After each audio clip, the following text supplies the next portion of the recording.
Welcome to this explainer. Grab a seat, because today we are unpacking a purely cinematic, deeply emotional journey that captures the absolute magic of Japan.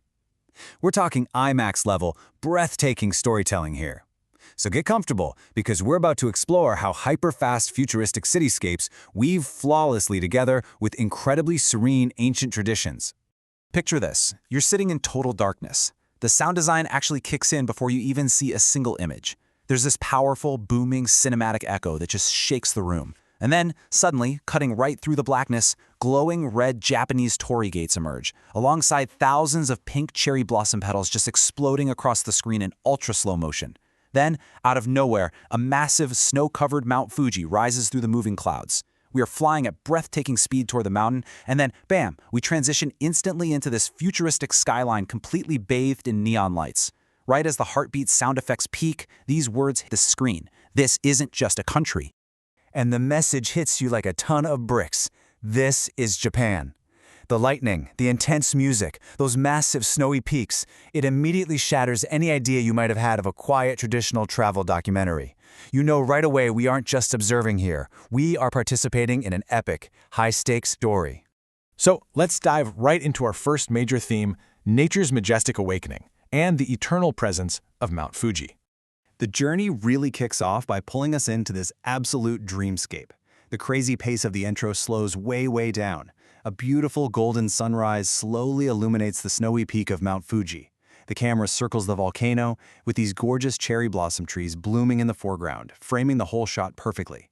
There's a crystal-clear lake reflecting the mountain like a giant mirror, and you can see tiny hikers making their way through the soft morning mist while birds fly across the frame. It's breathtaking. And there's a reason we start with this ultra-realistic, quiet beauty, you know? It establishes the ancient, immovable bedrock of the country before we even think about diving into human innovation.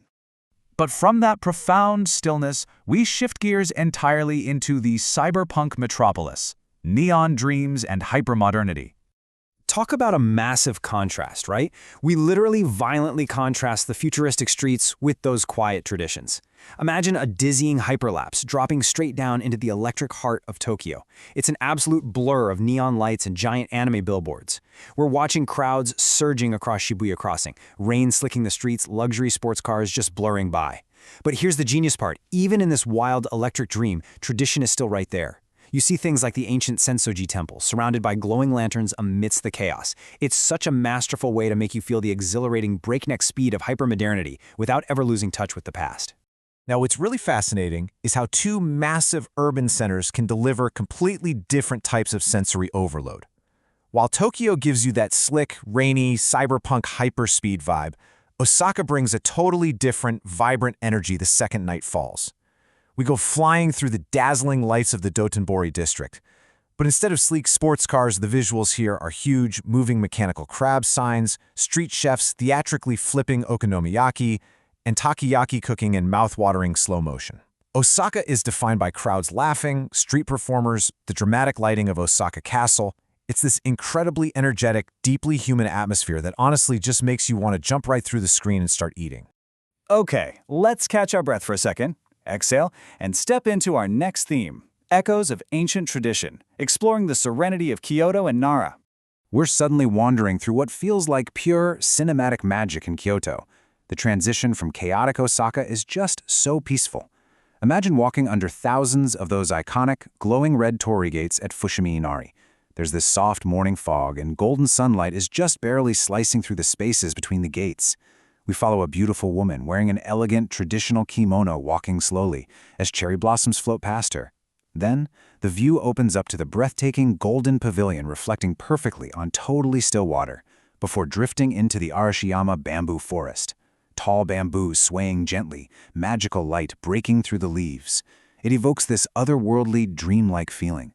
It reminds us that way beneath the neon, the ancient soul of the country is completely untouched. And just when you think it couldn't get any more tranquil, we find ourselves in Nara. The score softens into this peaceful music mixed with warm nature sounds. Cute wild deer are gently walking right up to tourists, and you see kids feeding them little biscuits. Getting that close to the deer's gentle eyes creates this immediate, incredibly intimate connection.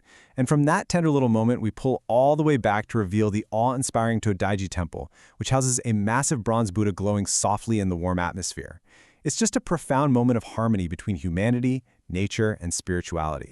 The narrative takes a really profound, emotional turn next, looking at history, resilience, and hope through a moment of reflection in Hiroshima. This part is so incredibly moving. We slowly build this scene in the Hiroshima Peace Memorial Park. The music swells with emotion, and a slow camera movement captures a heavy, quiet morning mist rolling in over the silent atomic bomb dome. It's a somber, weighty visual for sure, but it's balanced with immense grace. You see people gently placing white flowers and children releasing colorful paper cranes into the sky. And then comes the big visual payoff. Warm, golden sunlight physically breaks through the heavy clouds overhead. The narrative arc of just this one single scene is so powerful. It's literally hope actively replacing sadness. It's beautiful storytelling that perfectly captures the resilience and forward-looking spirit of the people. Now, before we hit the grand finale, we have to talk about how this whole landscape literally transforms in the rhythm of seasons, the eternal cycle of time. You see, the entire country is basically a living, changing canvas. First, for spring, the entire nation absolutely explodes into a sea of pink for sakura, the cherry blossom season. Floating petals cover the streets, the rivers, the temples, the mountains. You see people wearing kimonos, enjoying hanami, that traditional flower viewing, captured in gorgeous slow motion during the golden hour. But then, a rapid transition. Leaves fly directly toward us, and suddenly the landscape is entirely covered in vibrant red, orange, and golden maple leaves. We get these sweeping aerial views of Kyoto temples totally engulfed in colorful autumn forests, with mountains glowing intensely during sunset. This eternal cycle of time is a great reminder that the country's beauty is super dynamic, completely reinventing itself with the passing months. And that brings us up to the grand finale. The epic orchestral score just absolutely goes for it, swelling to its absolute maximum intensity. We're taken on this incredible, sweeping aerial flight over all of Japan. Every single location we've journeyed through today flashes by in one breathtaking continuous sequence. The snows of Mount Fuji, the sprawling neon grid of Tokyo, the serene temples of Kyoto, the electric chaos of Osaka, the hopeful light of Hiroshima, the peaceful nature of Nara. The pace is rapid fire, compounding everything you felt over the past few minutes into one overwhelming rush of pure visual adrenaline. And the whole thing literally peaks in this one impossible dreamlike shot. Fireworks are violently erupting all over the Tokyo skyline, and at the exact same time, millions of cherry blossoms are swirling through the sky. It is this unbelievable fusion of the hypermodern and the ancient natural world that genuinely leaves you breathless. As that final, massive musical chord rings out, bold cinematic text appears on screen one last time to perfectly sum up the emotional roller coaster we just went on. Japan, a place you will never forget. The glowing letters hold there just long enough to etch that sentiment into your mind before smoothly fading to black. The journey is complete, and it absolutely delivers on its promise of an unforgettable, deeply emotional experience. So as we wrap up this explainer, I've got to leave you with something to think about. We've seen how perfectly this balances the country's completely wild dualities. So between diving headfirst through those electric, rain-slicked neon cities and walking quietly through ancient, sun-dappled bamboo forests, which reality is calling your name the most? Which of these beautiful contrasts would you want to experience first? Thank you so much for joining me on this visual deconstruction. Keep learning, keep exploring, and I'll see you in the next one.